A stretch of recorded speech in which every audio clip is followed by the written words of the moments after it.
Good evening, ladies and gentlemen. When we try to understand what is the problem here in Palestine between Jews and Arabs, actually the question is, when does the history of this region start? This is actually the question. When do we start to count history? What parts of history we take seriously? What events in history are those who shape our view about the region?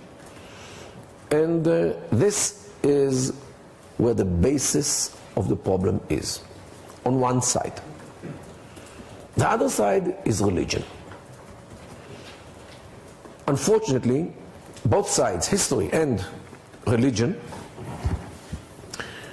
in the West, and mainly in the United States of America, are being marginalized. First of all, the American history is 220 something years, 30 something years, since 1770 something. And religion in America is more or less in God we trust, which we have on the currency. Officially, religion should not play a role in public life, in politics. Of course it does, but not officially. And the people try to marginalize, especially modern liberal elites, try to marginalize everything which is connected to religion. It is a matter of personal belief between the person and the deity. It shouldn't have any influence on anything. Unfortunately, in the Middle East, both sides of the view are totally different. History in the Middle East is regarded as the most important issue when it comes to what we call rights and duties. And religion plays a major role in any consideration connected to public life. This is basically and profoundly why Western people, especially Americans, find it hard to understand the Middle East in general and the Palestinian-Israeli problem in particular.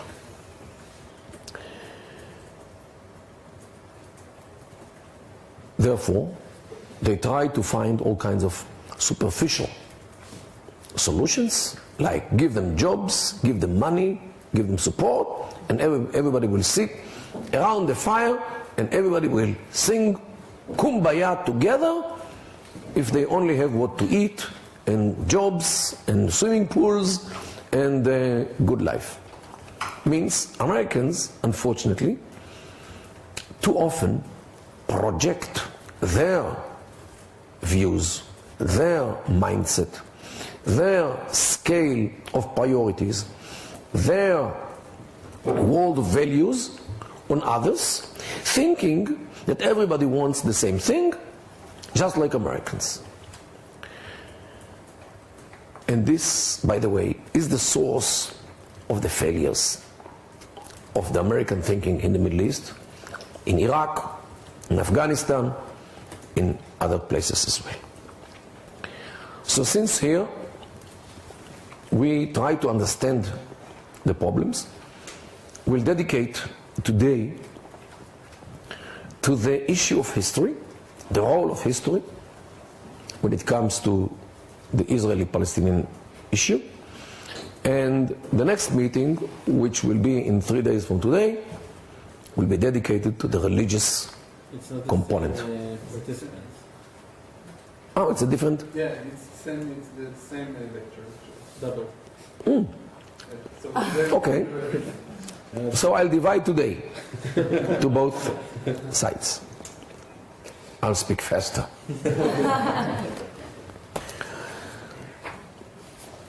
History.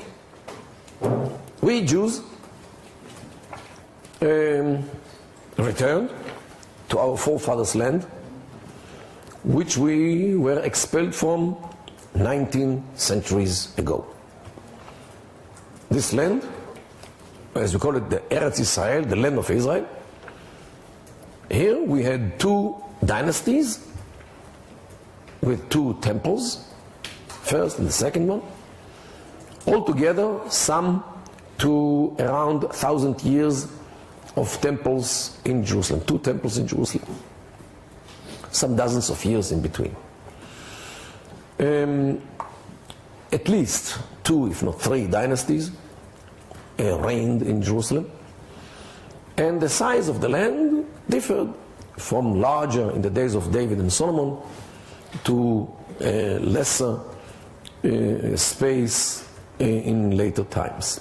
Yet the center was always Jerusalem, and Jews, since they were expelled from this country in the year of 70 after the destruction of the second temple, remained loyal to the country, prayed to the country from wherever they were in the world. Few of them remained in this country all the time. Many of them tried to get to the land of Israel, maybe even to be buried in the land of Israel. Well known through history, the Jews tried to be buried wherever they died with a little sack of sand brought from this country to them to put their head on these little bags full of sand from the land of Israel.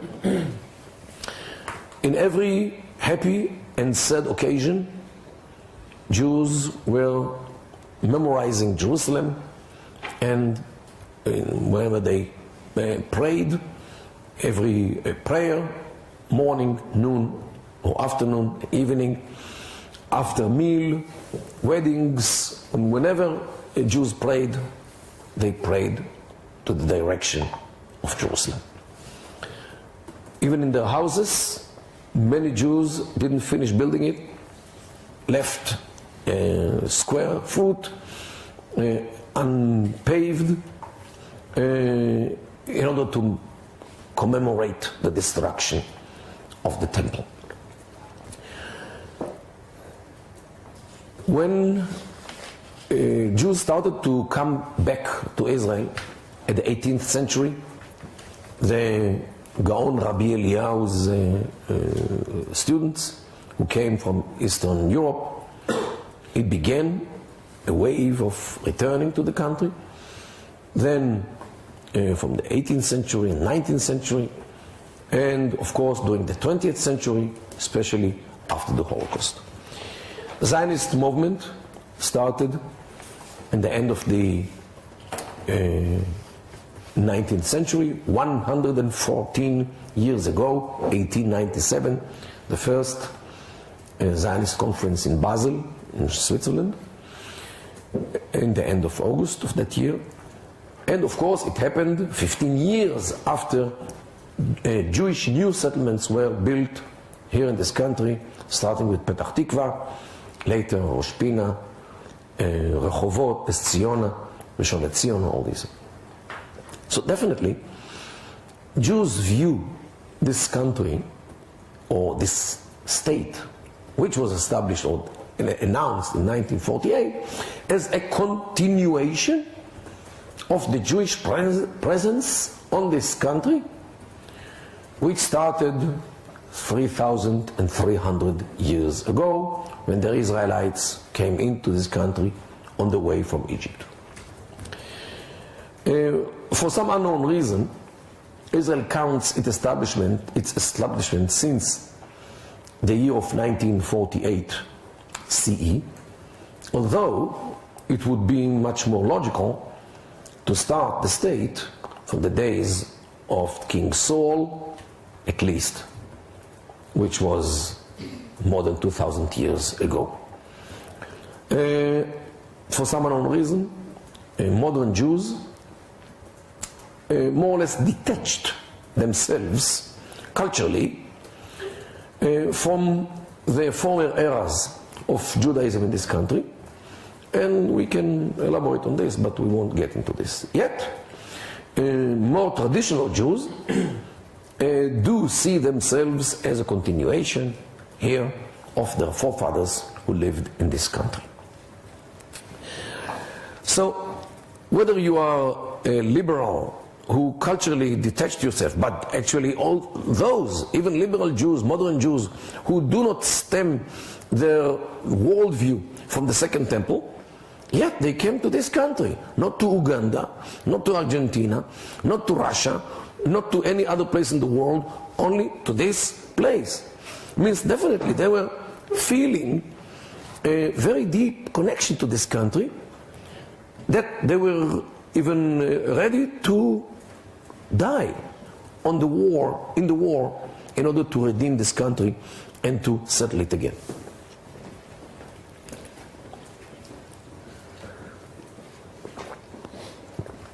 So even if they were not religious and not so much aware of the history, yet the country itself was alive in their veins. This is why they came here, not to any other place in the world, to re-establish their independence and public life as a state. When we look at the other side of the equation, the Palestinian one, we start, okay, when is the beginning of the Palestinian nation or people who were here, when they are mentioned and where they are mentioned? We can look in ancient books, from cover to cover, no one mentions it. The Quran, although mentioning Bnei Israel, the sons of the Israelites, or the Jews, hundreds of times, the Palestinian people is never mentioned in the Quran.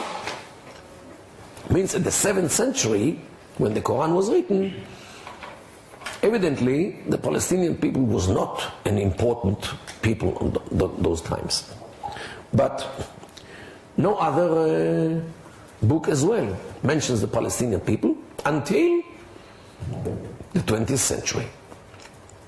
The first time in history when a Palestinian people is mentioned is in the 20th century. Why? And here we cannot ignore the fact that the Middle East, the whole Middle East was, or at least this region, was one country named Sham.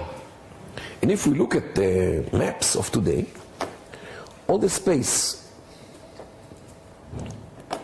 which today is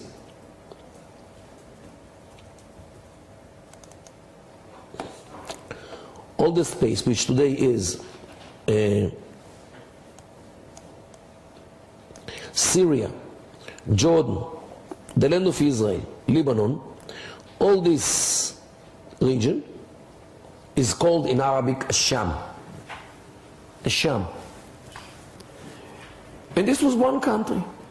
In every Arab writing, whenever, since the beginning of Islam. Okay. S-H-A-M. Academic transliteration, it's a long A. Sham. And this is how it was related to. It was an open space. People could go from place to place. All those borders which we see today were not marked. All those borders are the result of the First World War, when the British and the French occupied this land from the Ottomans and divided it with the time to independent states like Syria, Lebanon, Transjordan Emirate, which later became the Kingdom of Jordan, and a mandate on Palestina, the land of Israel, both together. And ever since then, we are starting to talk about Jordanian people, Syrian people, Lebanese people, and Palestinian people. And I'm talking about since the 30s, when it started to shape the map of this region. Jordanians are not mentioned before 1920, neither are Syrians nor Lebanese as state, and of course not Palestinians. The whole thing is a creation of the colonialism which occupied this region and divided it to these countries, to a degree that even these days, when it comes to Palestinian people, or important people like Knesset member Azmi Bishara, for example, when he, in the TV, years already, look what he is saying.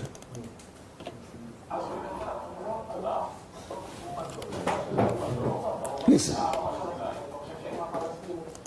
אני חושב שאין אומה פלסטינית. I think that there is no Palestinian people. When was it? Like 25 years ago. He looks with black hair, and also the guys with... Listen.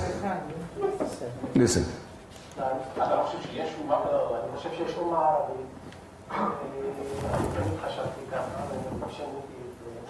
לדעתי, אני לא חושב שיש Palestinian nation.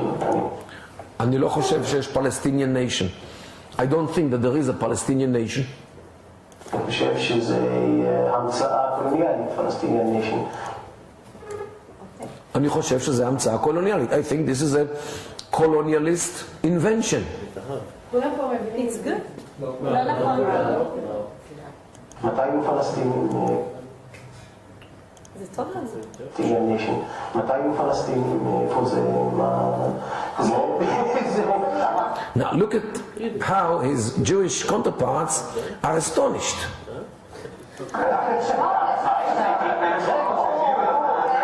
You know who this guy is? Shlomo Ben Ami, historian.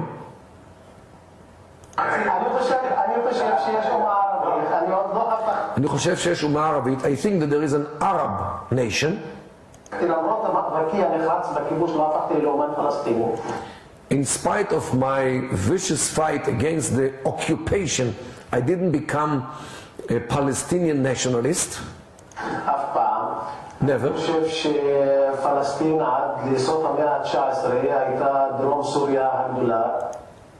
I think that until the end of the 19th century, Palestine was the south of Great Syria, the Sham, this area, Great Syria. Okay, this is the end. Okay? Now, Azmi Bishara, as everybody knows, he is a very, very small Zionist, advocates even terror against Israel, of Hezbollah, a good friend of Assad, the father, and Assad, the son, Nasrallah, and because of some investigations, he decided to leave the country and not come back to the country, giving up on his position as a Knesset member. Okay, so, and here he is saying it very, very, very clearly, and in his voice, and he doesn't even feel ashamed to say that there is no Palestinian nation. This is a colonialist invention. So people today started to talk about invented people. As you might know, Newt Gingrich. So this is exactly this. So definitely, this is an outcome of the First World War, and now starts the history of what the world calls Palestinian nation. And actually, the struggle over this country is a struggle between an ancient people, the Jewish people, who came back to their forefathers' land, a people which is even mentioned in the Quran, not only in the Bible. in the Quran itself, and a group of people who are mentioned as a nation only, let's say, 80 years, the maximum, maybe even less. So this is actually where history comes into this equation. Which nation has the right over the country?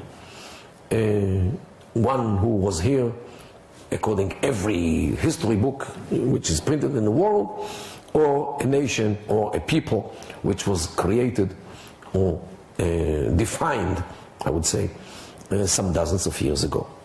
This is one question. Second question is how those who are called Palestinians became a nation here. Okay, they declared, or others declared, that they are a nation. However, when we go and we check the phone guide of any place in Palestine, either inside Israel or in the what we call the Judea and Samaria or West Bank or Gaza or others in other places, we can see very strange things. That many of them carry names until today.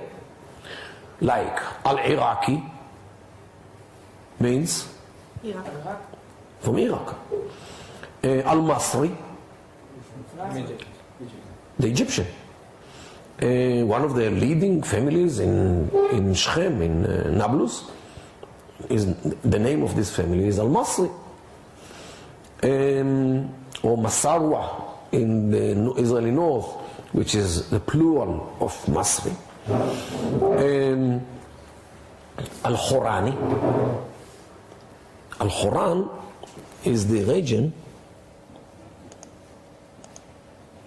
this region is called the Khoran in Syria.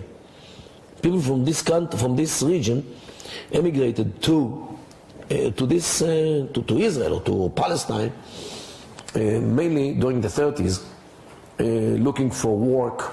Well, they were brought by the British in order to work in the Haifa harbor, because people here wanted more money, so they brought Arabs from the Khoran who took less. So Al-Khorani, many of them carry names like Al-Khorani. As-Sorani. Sorani is from Tzor, the city of Tzor, which is Tyre, a city in Lebanon. Sidawi, from Sidon, in southern Lebanon. Tarabulsi is from Tripoli, but not in Libya, but Tripoli in Lebanon, in northern Lebanon usually.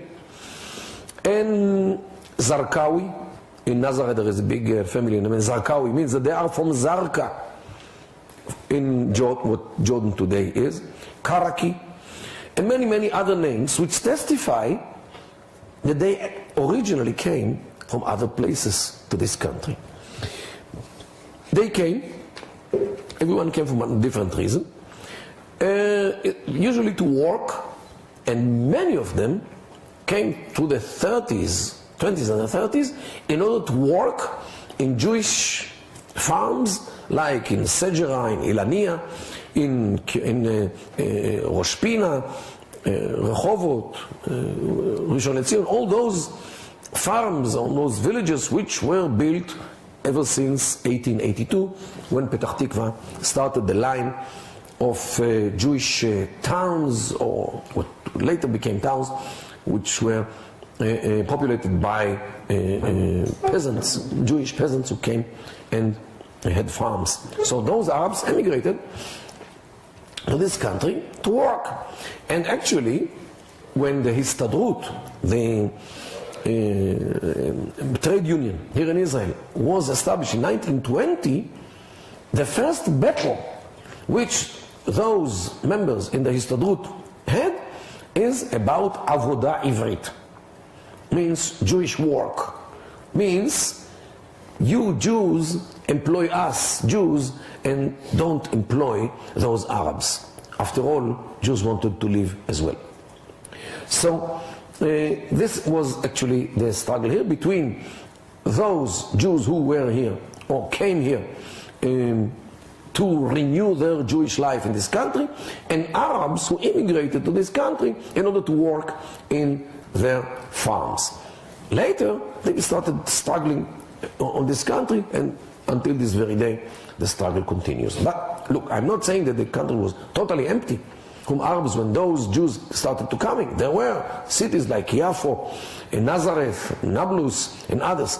Definitely, there were Arabs here, but not in such density as it is until today, because many of them emigrated to this country mainly because there was work here, just like they emigrate today to Europe or to other places in the world to work.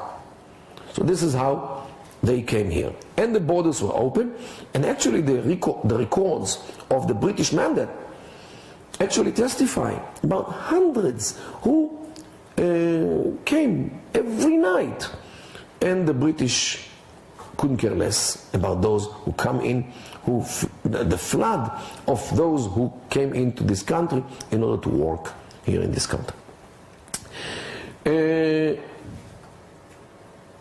Later, during the 30s, especially between 1936 and 1939, was the big Arab revolt. After clashes between Jews and Arabs, which already started in 1920, again in 1929, but the 3 years of 1936 and 1939 were what they call today the big Arab revolt, which was against the British and against the Jews who emigrated in large numbers to this country.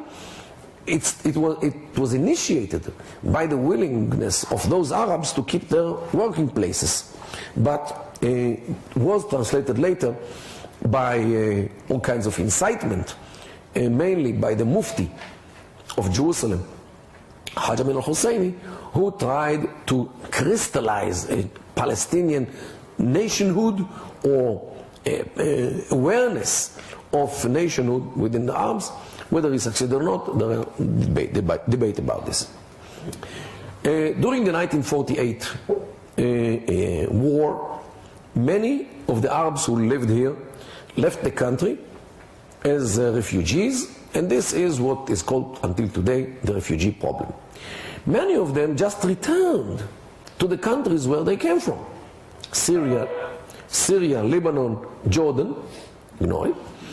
But the local authorities prevented them from going back to their villages, to the towns, because they wanted them to go back to Israel in order to undermine the Jewish majority in this country. And they were kept, no, they are still kept in refugee camps 63 years after 1948. There is nowhere in the world where people are being kept in refugee camps 63 years. Only here in the Middle East, and only with the Palestinian refugees, which originally not all of them are Palestinians. And in Lebanon it's even more, because during the 50s the Lebanese system was very shaky, and there were many domestic problems in Lebanon. So many Lebanese moved to live inside the Palestinian refugee camps because UNRWA, the United Nations Relief and Work Agency, gave their food for free.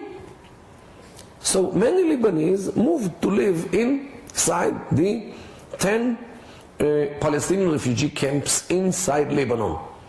So there are not even one day in this country, but they are viewed today as Palestinian refugees, and they are on the payroll of UNRWA, which has totally different criteria than any other agency in the world, how to consider what is a refugee.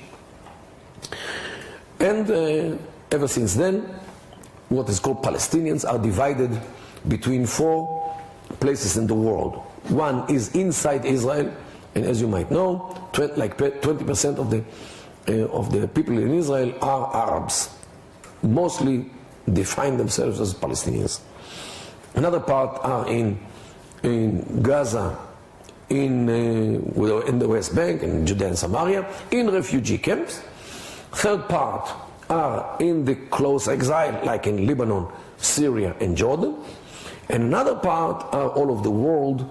All claim their right to return to this country, in spite of the fact that most of them were not born here, but are descendants of people who lived here for a while.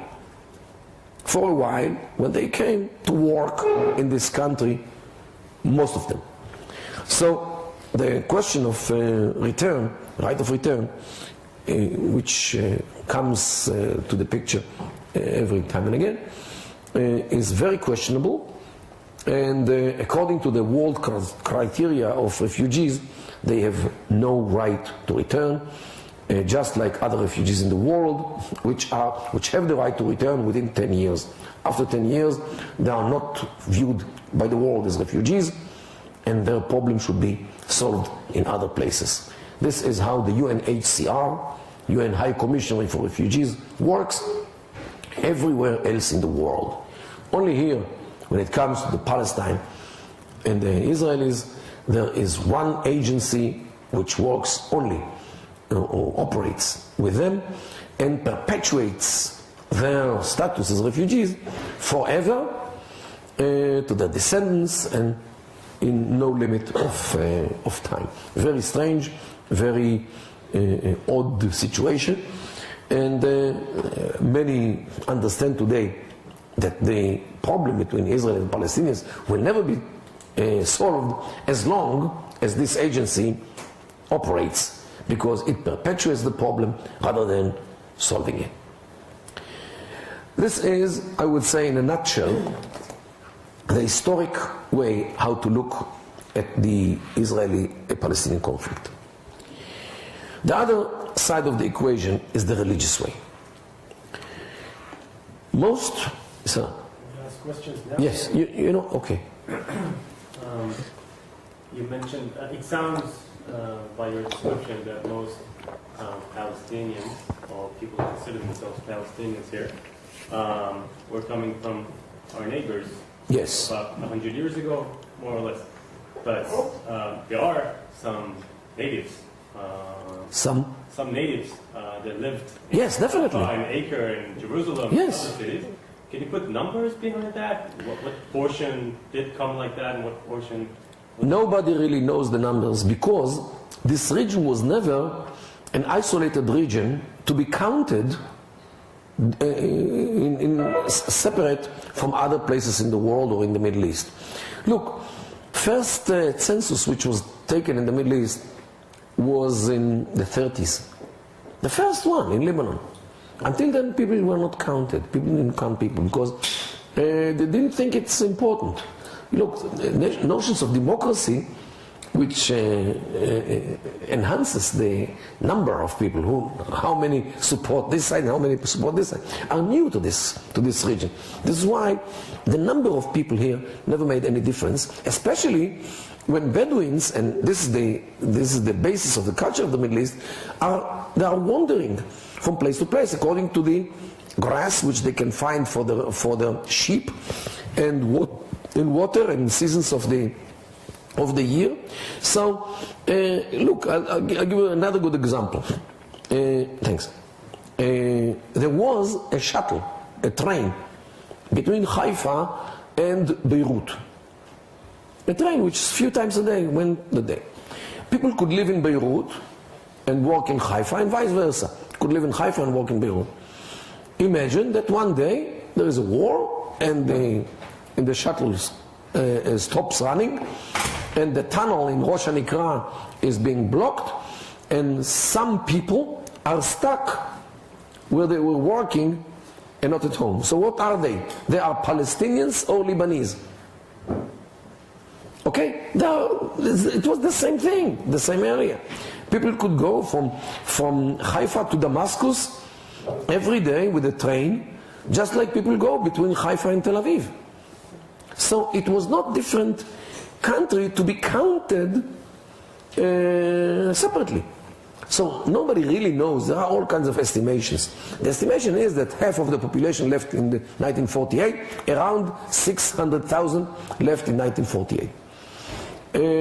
Most of them are newcomers which claim the right to return to this place. By the way, the resolution 194 which mentions the right of return, not as an obligation, but as an option, states that only those who were here at least 2 years, means they they came here no later than mid-May 1946, they were here at least 2 years, only they have the right to return.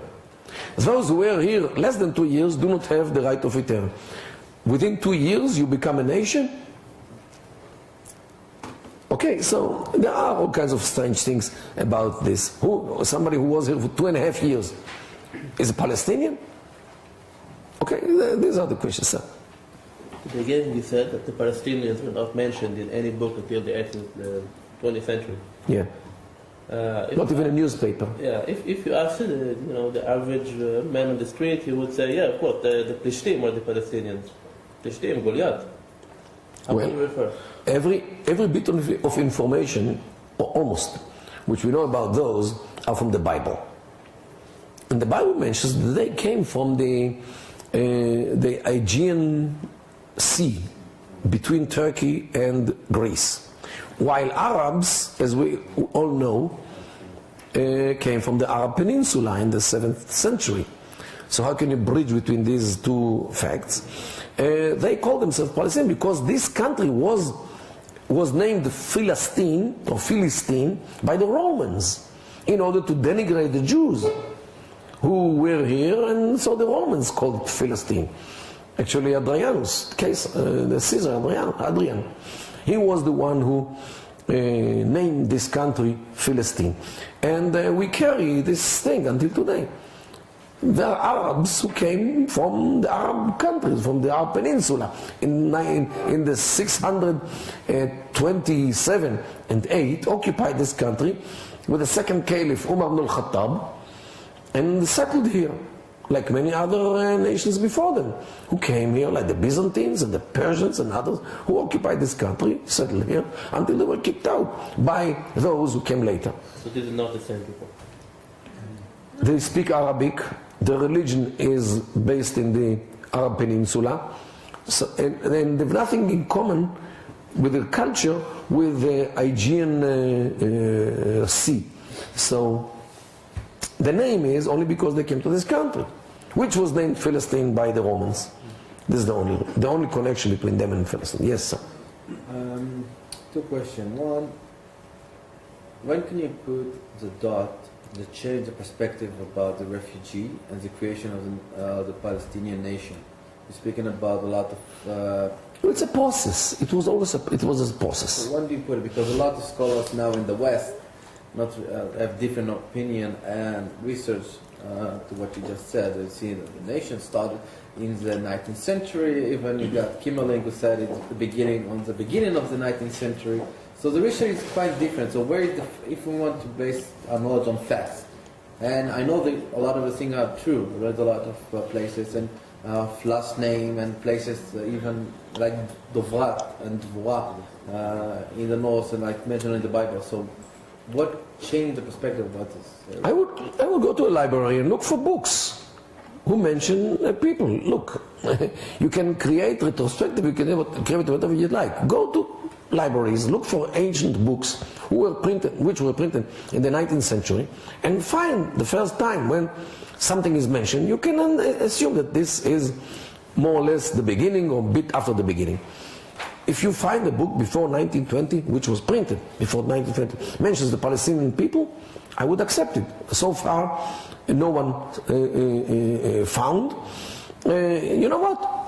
Newspaper, notebook, newspaper, which mentions Palestinian people before 1920. I would change my mind about this. Yet, nothing was found before then. By the way, Jordanian people are the same. And Syrian people are the same. And Lebanese people are the same. Because all these are new creations after the First World War. So, I have a question about the refugees. And first about UNRWA. What is their response for the different policy? And they have different charter. How can it be they are the only organization that don't allow the refugees to integrate inside the society? What is the response? This is the situation. They don't have to respond. to respond. Somebody is a student in Bar Ilan, somebody is a student in the Hebrew U, so on. But in the UN there is two bodies that deals with Definitely, the yeah. One is for the whole of the world, Yeah. and one is only for the Palestinians. Isn't that Right? weird? Politics. Because the Arab world pressed to have different charter. On the oil, the Arab oil also helped this process. The United Nations is a very politicized organization. But they never respond about what you said. They don't have to. Thank goodness they don't have to. UNRWA takes care of them and that's it. And by the way, the American taxpayer pays for this and the others to perpetuate the problem rather than solving it. And another issue about the right of return, you said about the in order to find a solution, we have to deal with the issues of refugees in Lebanon, in Syria, in Jordan. But what about the right of return of Jews that was divorced from their houses in Iraq and in Syria and in Jordan and in Cairo? You're right. We also have rights there, as they claim to be part of Jaffa and Tel Aviv. Some of the Jews here in Israel can say, yes, I also have property in Cairo and in Jordan also. Well, I saw once a research which was made about the assets which Jews left in those countries. Turns that what the Jews left in the Arab world worth way much more than what Arabs left here. So definitely you have a claim to get either compensations or I don't know what. But there is a difference. The world never heard about Jewish refugees. The world keeps hearing about Palestinian refugees. I would even say we Jews did not profess being refugees. We didn't make it into a profession. We solved the problem. We absorbed, better or less. But Israel, since the 60s, doesn't know anymore about what we call ma'abarot, all those temporary neighborhoods which were built for refugees, and everyone became an Israeli, and we became Israelis. And I would even say that the biggest success of Zionism is not to bring the Jews out of exile or to take Jews out of exile. The biggest success of Zionism is to take the exile out of the Jews. Means to create an Israeli nation with a new mentality of a free, self-confident people here in this country, while leaving the exile behind their backs with the assets.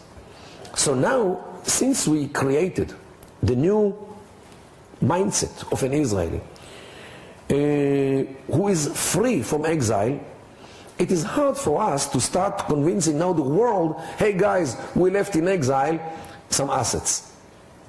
Because we detached ourselves from our past in exile. We did it willingly. We did it because we looked forward, we didn't look backward. So now coming and claiming, hey guys, we want to have some billions from Morocco, from Iraq, or from other places, the world will look at this as something suspicious, because the world never heard about this. While the Palestinians did not stop crying about what they left after they were living here for 3 years only. Okay? So this is the difference. They made their refugeehood into a profession. We did not.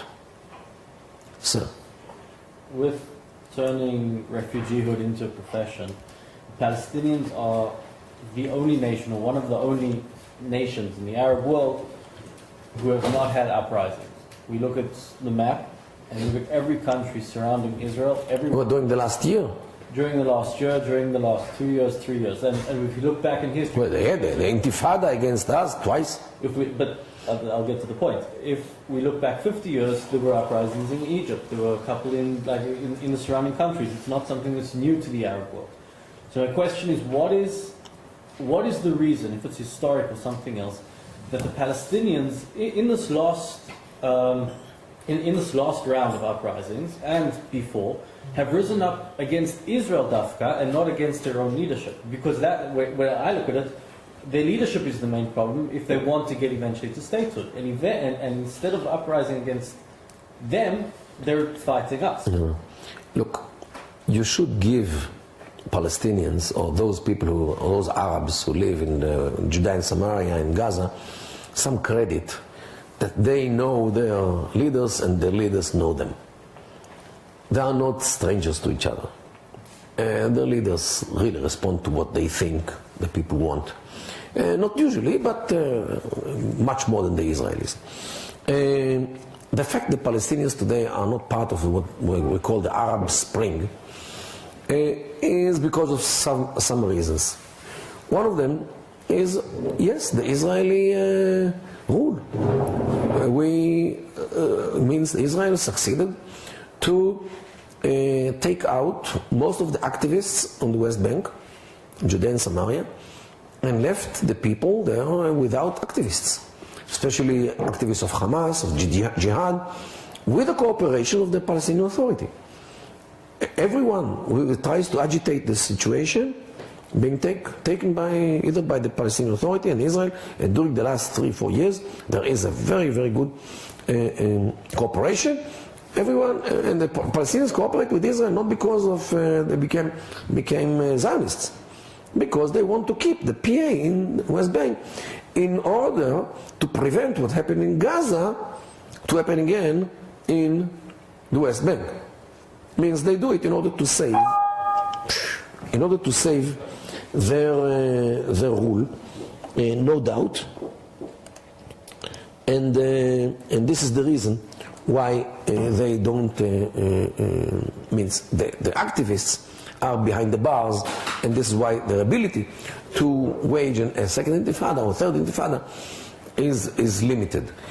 In Gaza, they can complain only to Hamas, and Hamas treat them just like an Arab regime, with no mercy. So they are afraid of Hamas, so they keep hold their peace in Gaza.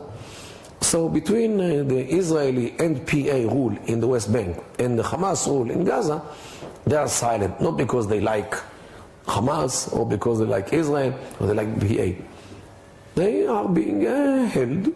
Look, on the other side, their economy becomes better. It's not the whole thing, but they have what to lose. Not that it changes much, but yet it does has its influence. I think I would like to go to the other side of religion, which again is something which is very, it's not easy to understand. Islam, from the beginning, how long do I still have? Until 7:15, 15 minutes. Well, I hope to finish. Islam as a religion was viewed from the beginning as a very suspicious religion. It even is stated in the Quran that the cousins or the brothers of Muhammad in Mecca were accusing him of recycling the legends of the former religions. And this is the Quran states, that he was suspected that all these stories which he brings about Adam and Eve and Joseph and the sons of Israel in Egypt and Pharaoh and Jesus and all these sages of the former religions is actually a replica of Judaism and Christianity. And Islam was viewed as suspicious religion from the beginning, as something which is not original religion. So since the beginning, Muslims, and since the days of Muhammad, were obsessed by proving, or by the willingness to prove, that the Islam is a valid religion which stands by itself on its own feet. And you can see it, even the Quran gives a very good echo, and I highly recommend to read the Quran. Gives a good echo of polemic, of arguments which he had with Jews and Christians.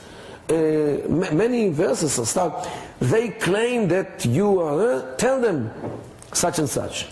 Okay? Answer them. They claim such and such, you should answer them such and such. Okay? Definitely, he was accused of all these things.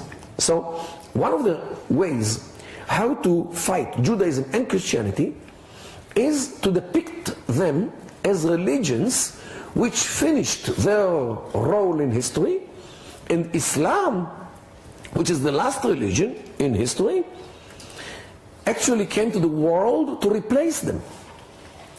Not to live side by side with them, but to be instead of them. Not only this, to build itself with the bricks of Judaism and Christianity.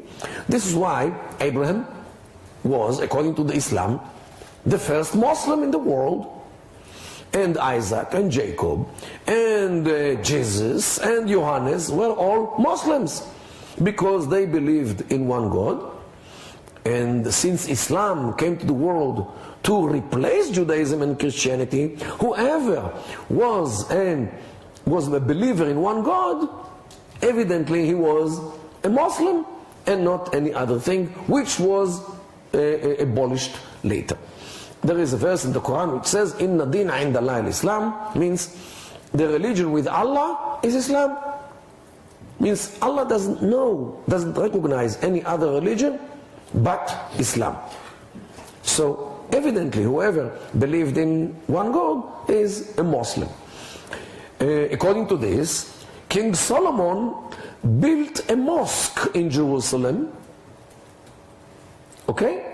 And all those prophets which are mentioned in the Bible, both the Old and New Testament, are actually all Muslims.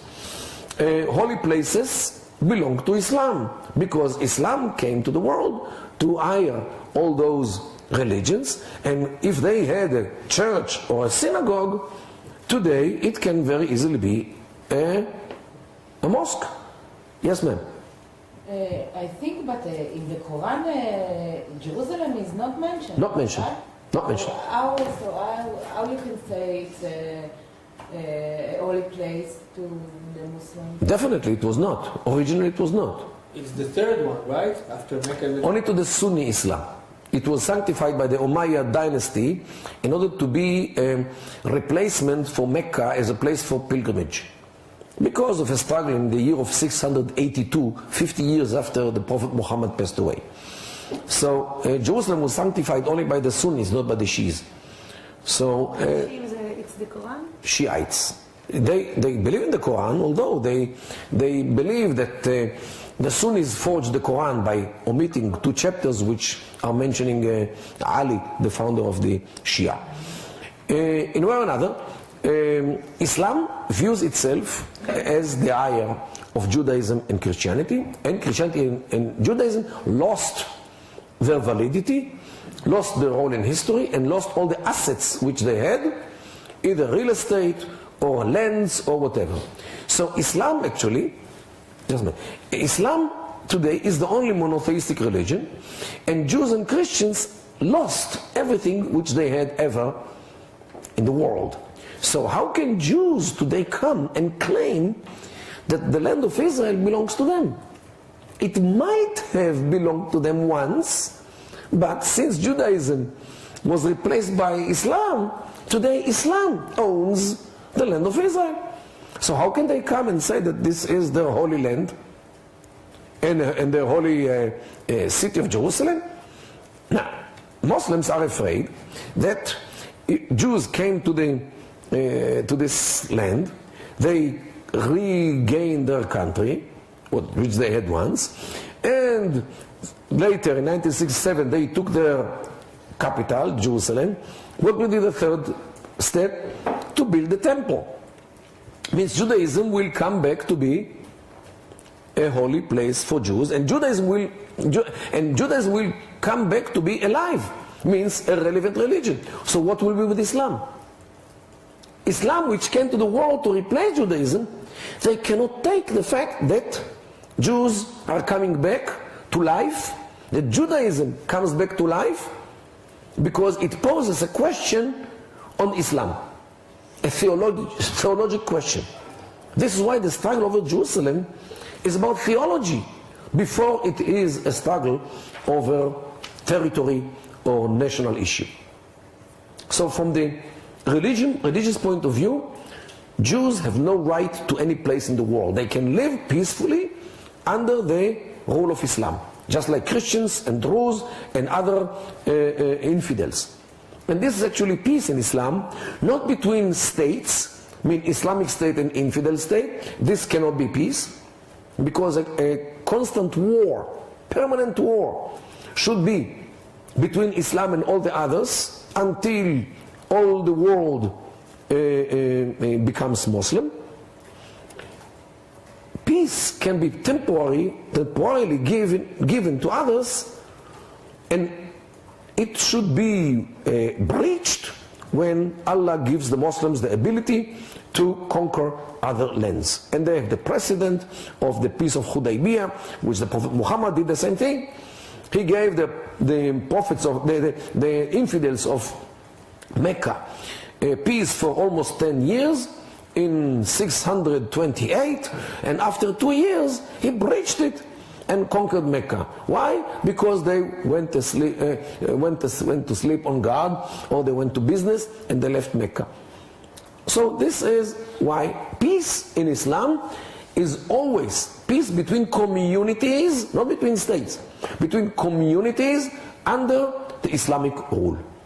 So if Jews become subjugated to Islam, by the way, Islam means submission, not peace.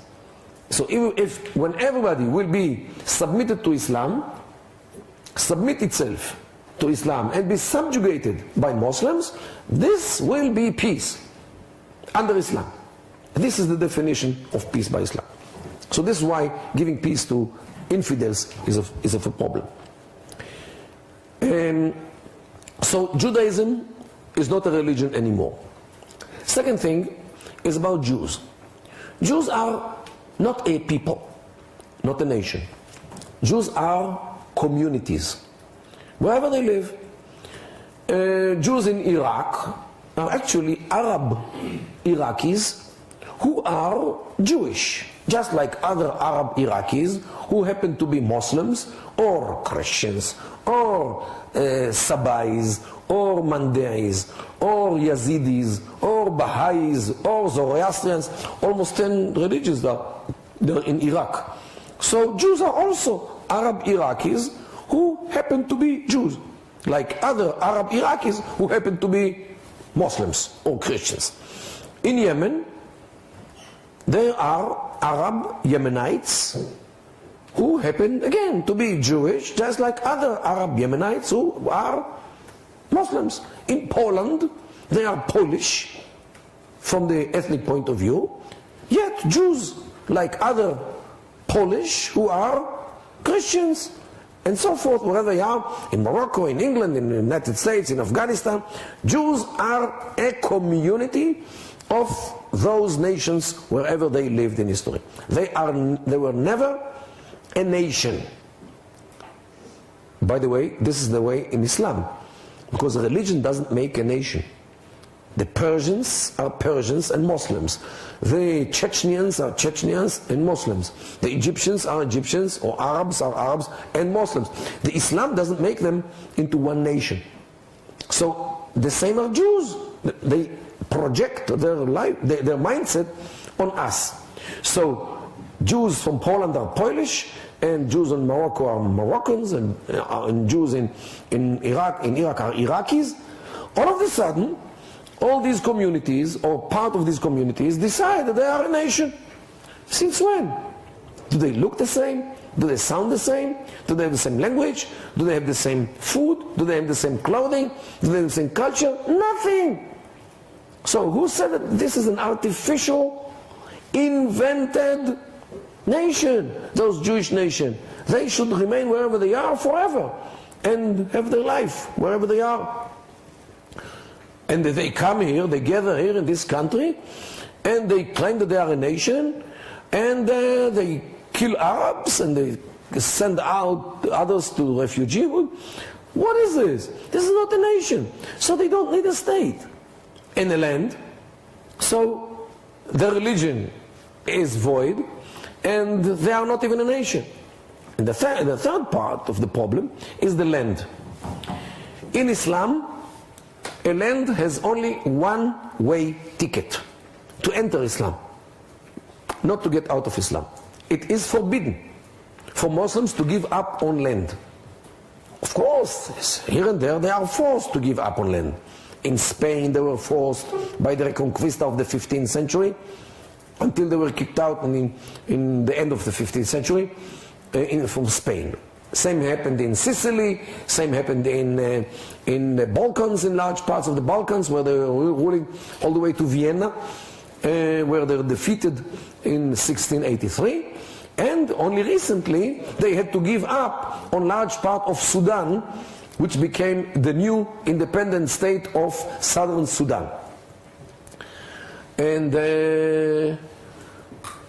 all these lands should return to the Islamic bosom, because a land in Islam has only one-way ticket. So Palestine, since it was an Islamic land, no, since it is an Islamic land, should return to Islamic rule. So when you see all these components, that Judaism is not a religion anymore, the Jews are not a nation, and their land, Eretz Israel, is actually Palestine, which is holy for Muslims. By the way, it was sanctified by both the Islamic occupation of 628 and by the declaration of Umar ibn al-Khattab, the second caliph, who occupied this country as a waqf land. You know what waqf? Waqf is a holy endowment of land.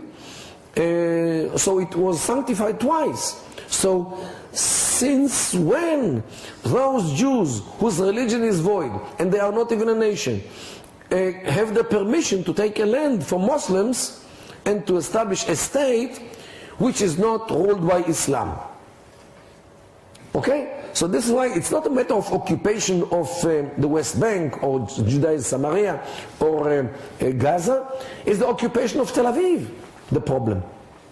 Not the problem of occupation of whatever. So the whole country is a problem. It's a Jewish state which is built on an Islamic soil. So this is when the religious point of view comes into the struggle. And this is why whenever they go out in demonstrations, you can see this on their shoulders when they put these things. So what does it say? On one side it says Al-Quds Lana, Jerusalem is ours, means Jerusalem should not be of the Jews, because this way Judaism will come back to life if they will be in Jerusalem. And on the other side is Palestine and Palestine. And Palestine is the whole country. So and this is the flag of the PLO, not the Hamas. So this is the message of the PLO. This is Palestine. And actually, if you Google the word Palestine, in most of the places you will see the whole country.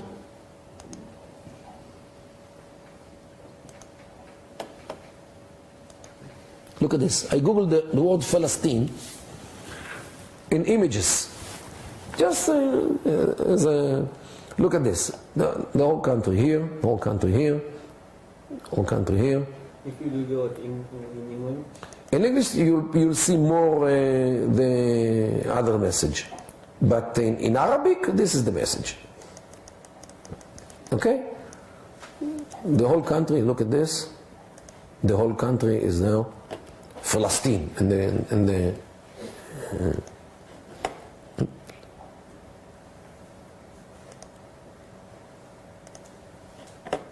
I must have closed it.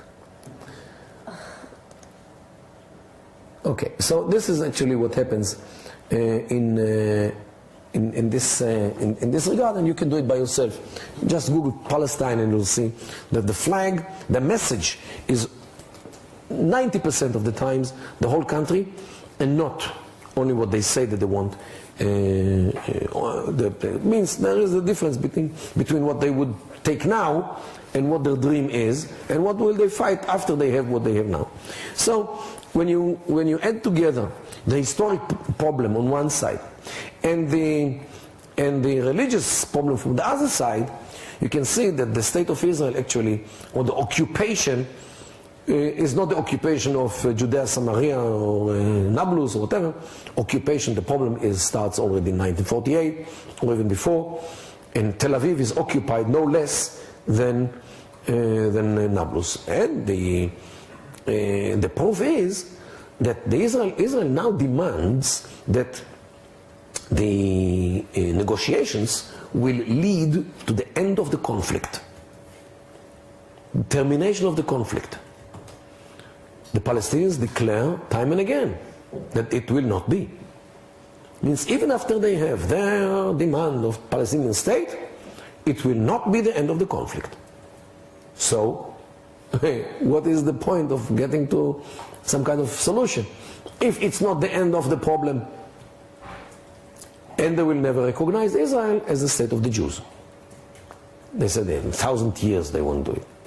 Okay, so what's the point in getting to solution? So what is the solution, if there is any? I think that the only solution which can be is the 8-state solution.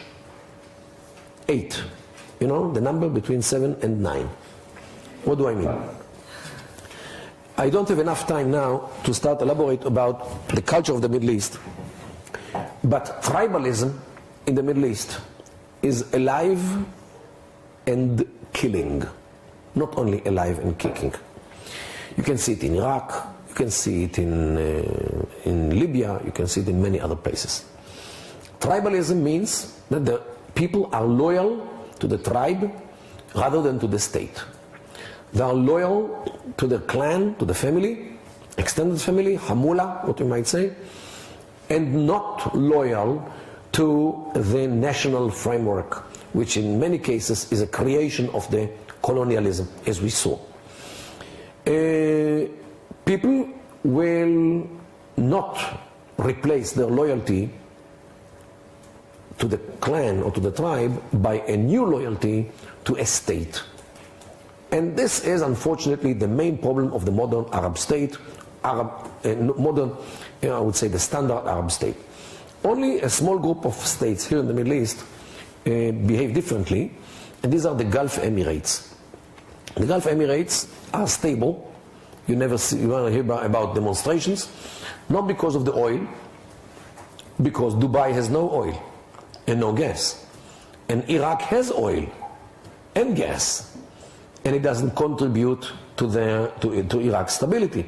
And so does Libya, has also oil and gas, and Libya is a very, very unstable country. So definitely oil is not the source of stability in the Gulf. So what is the source of stability in the Gulf? The answer is the fact that every state, and I exclude Bahrain, I'm talking about Kuwait, about Qatar, and 7 Emirates which are united in the Arab United Emirates, which is Dubai and Abu Dhabi and Ras Al Khaimah and Sharqa and Majman and all those. Every one of them is based on one tribe. One tribe, one state. When you have multiple tribes, like in Iraq, everybody fights everybody, and the sociology is fragmented, and politics doesn't work, and economy is failing. While when sociology is stable, the political arena is stable, and the economy is flourishing. This is how why the Gulf Emirates are flourishing economically. What I think is the solution between Israel and the what called Palestinians is to copy this paradigm to the West Bank as well. First of all, Gaza is already a state. It's only a state. Without declaration, it is a state.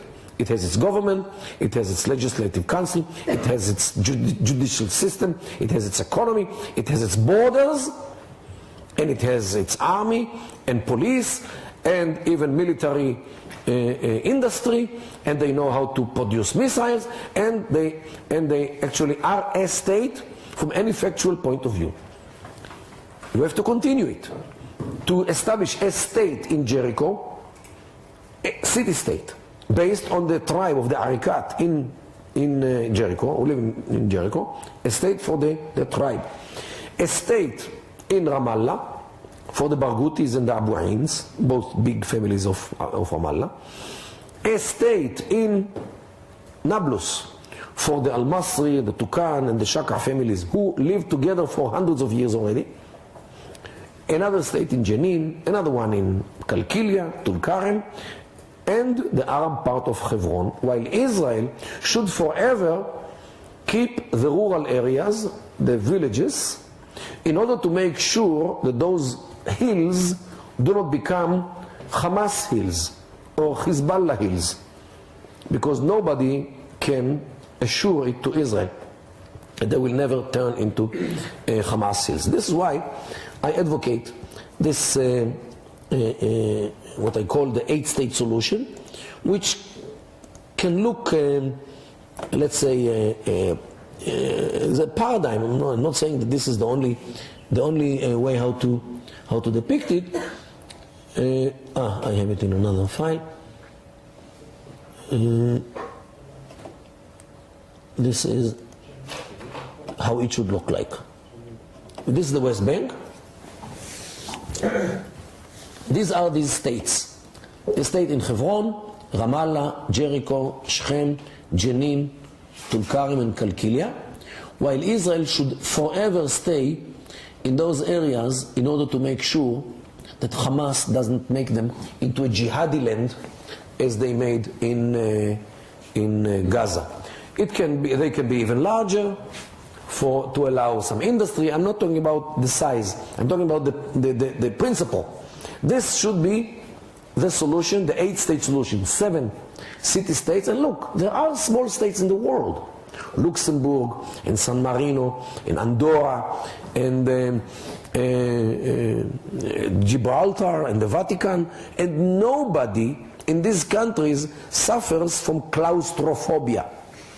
Only because of the size.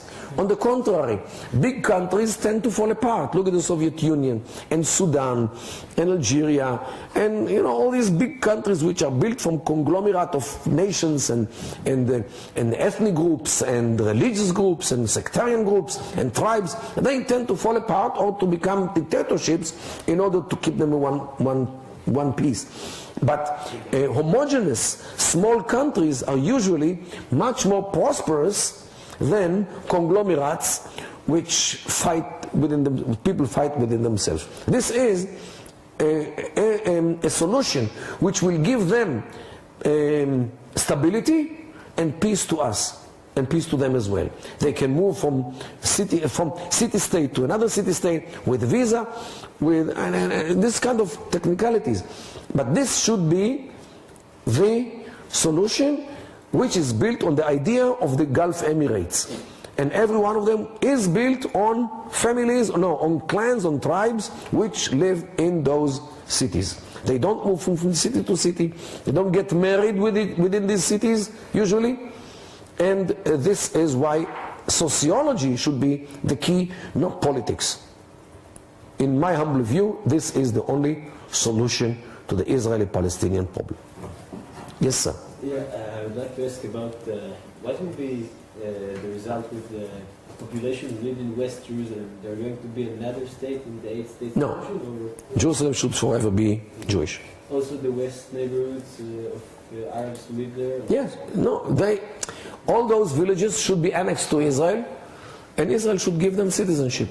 It's not a big demographic problem, because this way Israel gives freedom to like 90% of the population and annexes, or at least offers citizenship to 10%, more or less. Sir? if you had said that Muhammad was accused of recycling religion, Judaism, Christianity.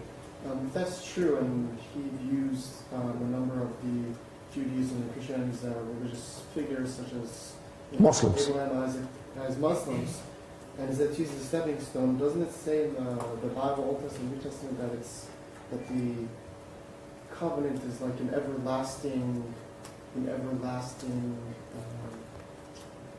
binding, resolution or agreement between God and the Jews? This is why Jews, right, you're right. It's like a replacement theology, not only from Judaism and Christianity, but Christianity and Judaism to Islam. So can Islam, possible for Islam to exist without the whole replacement theology, which in my mind, it doesn't seem to make sense based on their adaptation of the Bible? Well, there are Muslims who accept others. They are more or less the Sufis. The Sufi Islam delegate all this problem to Allah. They say, look, we are not, you're right that other religions are void since Islam came to the world, but we are not those who are going to kill them. We'll give it to Allah. If Allah decides that they should not live, He knows what to do. And they actually rely on Him, and they wait until the end of days when Allah does whatever He likes in the world. They live very peacefully with others, and they do not do anything against others. Here we have in Israel some sects of Sufis. They are very peaceful people. They have nothing against the state. Unlike the Muslim Brotherhood, for example, here in Israel, the Islamic movement, which is a very vicious enemy of the state, headed by Sheikh Raed Salah and others. Would you say that that's the majority of Muslims around the world hold that view, or are you saying the Sufis are a minority within their own religion, or? Look, it's like a pyramid. Look, Muslim knows that Islam is the religion, and Muhammad is the seal of prophecy, and he is the most important prophet. And the Quran actually is the book of Allah, while the Bible in both its versions, the Jewish and the Christian one, is a forgery. This is the basic of Islam. And Jews are, and Christians are غَيَرُوا وَبَدَّلُوا, means those who forged the Holy Scriptures.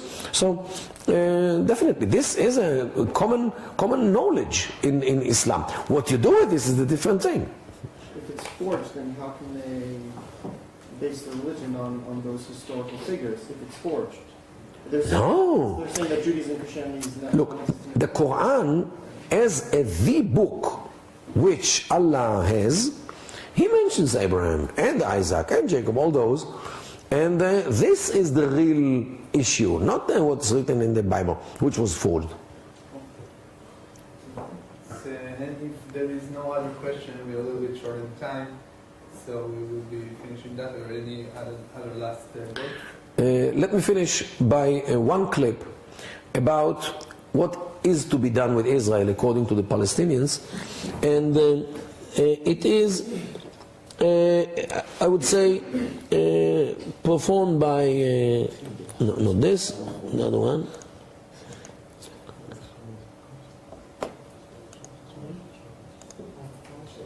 No. This? I think it's this.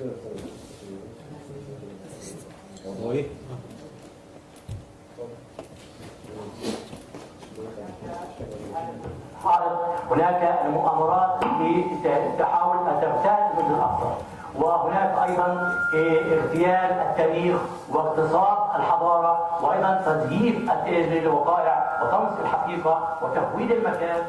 هدف تسمية هذا الحائط بحائط المملكة هدف سياسي.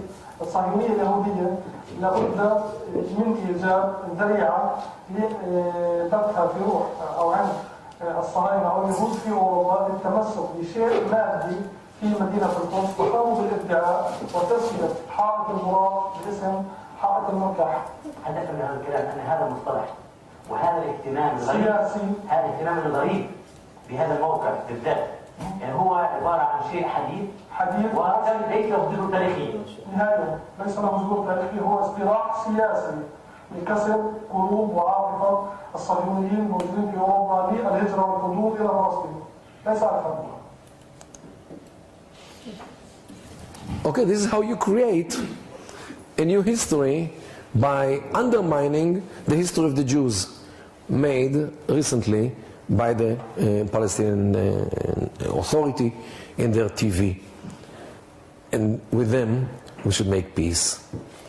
Thank you very much.